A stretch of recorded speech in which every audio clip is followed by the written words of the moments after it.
Melissa here and welcome back to my channel. So today I am doing a collaboration with Sara Scraps. We had both commented on somebody else's layout, I can't remember who it was, but they'd done the cascading layers and we'd both commented that we wanted to try it, and so we decided to team up together and give it a go. So what I have is a cut file. I'll take it off the mat because it is hard to see, but it's by Virginia, who is Gold Dove Crafts, and she's a New Zealander too, and she made this as like a trial cut file and offered it to us on her Facebook group. So, excuse me, what we have is a heart, and then you can see that the silhouette has cut little circles for stitching, and so I'd seen some other ladies do an amazing job with this, including Virginia herself, and I'm really keen to give it a go. And what I'm thinking of is I will do the cascading layers in the middle and maybe around the edge as well. I wanted to mix it up a bit and not do just cascading layers on their own. I wanted to see what I could do with them. And I was inspired by Virginia herself, who did her layers inside of her boat cut file. So that's my plan. I haven't picked my supplies or my photo yet, but I just wanted to show you what my intentions are. So keep watching. So I'm working with the Good Vibes collection from Crepe Paper. This is a previous scrappery kit from it'll be last year. I'm back on the design team for the scrappery now, but this is one that I got when I was last on the scrappery design team. So I've used it several times, both for design team projects and also just for my own projects for fun. And I keep all my kits, and I like to kill them. My thing at the moment has been not to kill a kit all in one go. I just work with what I feel like, and that's really helped me get my creative flow back. So I'm going through the scraps, and I've got scraps of varying sizes, and I'm just cutting them into strips. I'm not measuring anything. I'm wanting a variety of widths and lengths, and I didn't want this to be uniform. I wanted it to be kind of ad hoc and random. So on most of these pieces I will cut 2 strips so that I can use the other side as well. And I've got a couple of pieces there that are large full sheet pieces because I always intended to use them for backgrounds. So this piece that I just cut there, I'd been hoarding it for journaling spots, but I mean, you know, I can afford to cut some of it up. So there's another one where I've cut the heart out with my silhouette and I've kept the pieces. I keep almost absolutely everything, as you can see. And this piece of paper in particular is really helpful because it's got different coloured stripes on it, so it'll provide more variety. So I needed to pick a collection or a kit that had a lot of pattern paper, a lot of different patterns and colours to give that random interest and variety. And I found that this is only a small area that I covered in cascading layers, but it still took quite a lot of paper, which was great to use up some of these scraps. So I have traced my heart onto a piece of cardstock that I'm never going to use, or not for a full 12 by 12 background anyway. I'd already cut into it for something else. And then I'm just folding my strips over, and I don't want to press down on the join or where I've folded. I want it to sit up a little bit for extra dimension. So just showing you, excuse me, double speed here. And I'll speed it up to show you me doing the rest. And so when I cut all of these, I thought that I'd have enough to cover what is quite a small area, but you'll see later on as I get going that I actually don't. So I just found that double-sided tape was the quickest way. I'd be having to hold the glue down to dry. So yeah, I've got a good group of them here, and then what I want to do is cover the heart. And I had to think about where to place my first one. If you're going to do this, it's better to start from the bottom and work your way up, and because the intention is to put this underneath the cutout where the heart is on that white cardstock. So I just worked my way up from the bottom, and I didn't want them to be even. I didn't want them to be in lines. and I wanted to vary the widths of paper as well. And this, it took a bit, but I found it quite relaxing. And obviously I didn't want to put any of the same pieces of paper together, and I didn't want to put the same colours next to each other. So we've got a mix of patterns. Some of these papers have got larger patterns on them, like the house one there, and some are just more sort of repeating patterns like stripes and polka dots. And yeah, I was really happy with how this turned out. I wasn't sure if it was going to look that great. I guess you'll see as the process goes on, you'll see what I mean. But yeah, I'm really happy with the final layout. So if only I could stick them down this quick in real life. I did find some parts of this quite difficult, like you can see a gap above the yellow. I had to make a decision because I didn't want any gaps to be seen, and I didn't want any of the pink cardstock to be seen. So here I am. I needed a bigger one to go above the yellow one, and I found that navy and pink stripe worked really well. So yeah, on some of them I would cut the top of the paper off, but otherwise just sticking them down. And it's amazing how much dimension you get, because of course I haven't pressed on the fold, and I'm also layering them over the top of each other. So yeah, it's quite dimensional. So that was it. And that's what I'm wanting to do, is put my, excuse me guys, I'm sorry, I've had this cold and it's going on and it's still affecting my voice, but you can see there what I'm wanting to do. So before I go ahead and stick that down, I wanted to do my stitching, and this is how I keep my threads that I'm working with or have been opened and working with. It's not the best, but it works for me. I just shove them all into a little plastic bag. Now, this was an incredibly infuriating process because the threads that I've got, I bought a big bulk pack and they were quite cheap.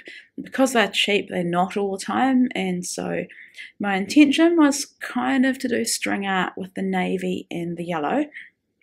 I probably should have thought more about it when I started, but I think my final embellishing covers up the fact that not all of it is, I don't know how to explain this, but you'll see what I mean. But I probably could have done the first bit a bit differently. I don't know how to explain it to you. You'll see it in the final shot. But I'm not about perfection, and I'm also not about going back and fixing things, especially so time consuming as this. I just have to make it work for me. And in the end, I am really happy with how this turns out. And most importantly, Brielle is happy with how it turns out. So yeah, just doing my stitching here. I didn't show much of this because I was so incredibly frustrated with it, but I just wanted to show you some of it. Now, you could stitch this heart cut file, you could just stitch the two hearts along the line of the hearts, but I decided to do it like string art. So yeah, it's pretty bold going there with the yellow and the navy, but I purposefully wanted to pick colours that weren't pink, because that's my natural gravitation, is to do everything in pink. So that's a photo of Brielle at a little park that we go to in Arrowtown, and she looked really cute that day. And I love the way she posed on that. It's a little water race, but it doesn't work anymore with water down it. So I take a photo, and here I'm just wanting to use one of these tags from the ephemera pack. I wasn't sure about the multicolour and tried the craft, and there's also a little cactus one as well, or cacti, and tried putting them in a different orientation, but still wasn't happy. And then I tried the paint swatch and even that Sweet Moments frame, but nothing looked as good as the original multicoloured frame, multicoloured print. So in order to break up, sorry, I was just sending a text to my husband at the same time, in order to break up the patterns on the cascading layers and the patterns on that tag, I am using this piece of ephemera that's like a notebook page, and I think that does a good job of providing some separation. So here, wanting to get some dimensional pop dots just to lift up that little tag as well. I like having a lot of dimension in my layouts, and of course I can't leave a tag with a hole without putting some twine through it. So just adding that. Then of course I needed to pop up this, which is essentially a mat for my photo. I needed to pop it up as well, because hey, why not add even more dimension? And I didn't need foam on the other side because of all those cascading layers giving dimension.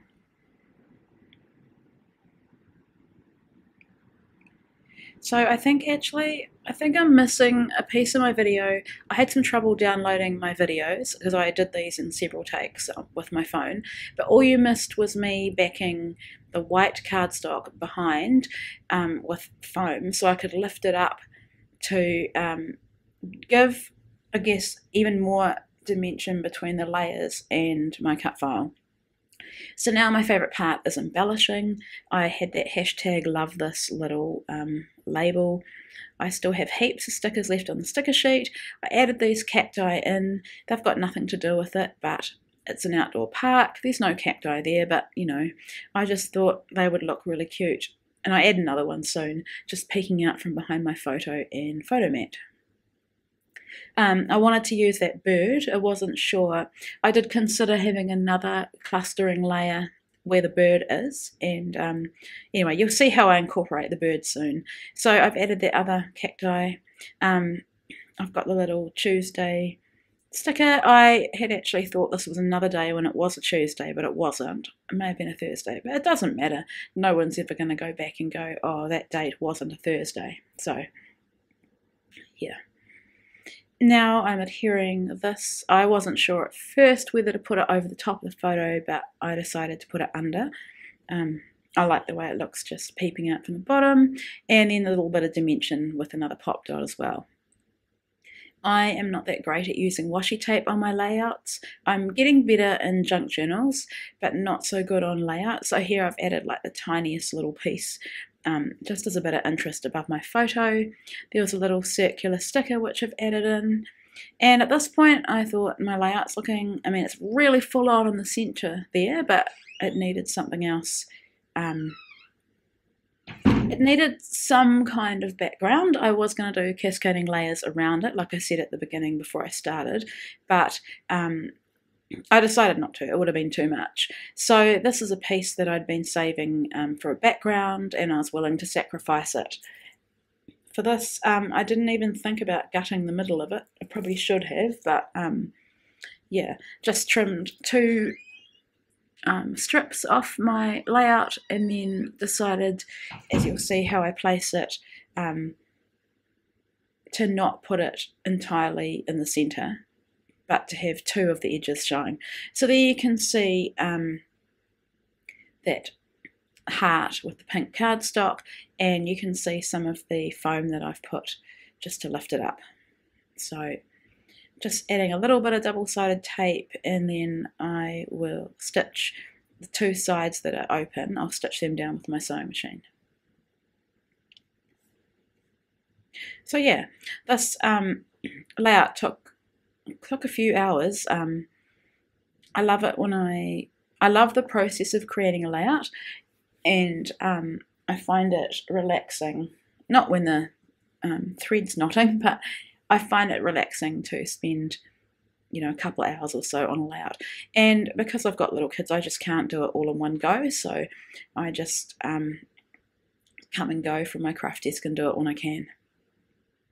So I've stitched the sides there, and I'm just wanting to lift up those edges, rip them a little bit and add some texture. I don't want it to be too perfect. And then these are thickers from the kit that I've never even opened. They are beautiful gold glitter foam thickers, and the perfect place for my title was along the edge of the heart, and I decided to call it All Smiles. I think I'd seen that in a die cut. I'm not sure if it's part of this kit or collection, but I thought it was a perfect title because there's not really much of a story to this photo, just that she was looking cute and she smiled nicely, and so I took a photo. So I love that these thickers are all lowercase. I think that's quite interesting in the title. And here I decided I would add the bird, but I needed to pop the bird up with a bit of dimension and to help it stick on that thread as well. I need it to lift up from the thread because the sticker on its own is pretty flat. So yeah, I used the stickiness from the sticker, and the foam has one side stickiness as well, just to stick it down. I think I thought about adding sequins and decided not to, but this is a Pretty Little Pieces kit that comes with each of the Scrappery kits, and there was this little plastic glittery bow which I thought was perfect for Brielle. She loves bows, so I'm just gonna adhere that with some of my liquid glue. Had to unplug the glue, and I could have used glue dots as well, but the glue was sitting there and the dots were not, so it's whatever is convenient. So yeah, just a little bit of glue for that, and it's a really sweet little addition to the layout. And off camera I add my journaling and the date. I hope you've enjoyed this collaboration between Sarah and I. I have linked her channel below, so do make sure you go and check out her process video and cascading layout as well. Take care, and I'll be back again soon.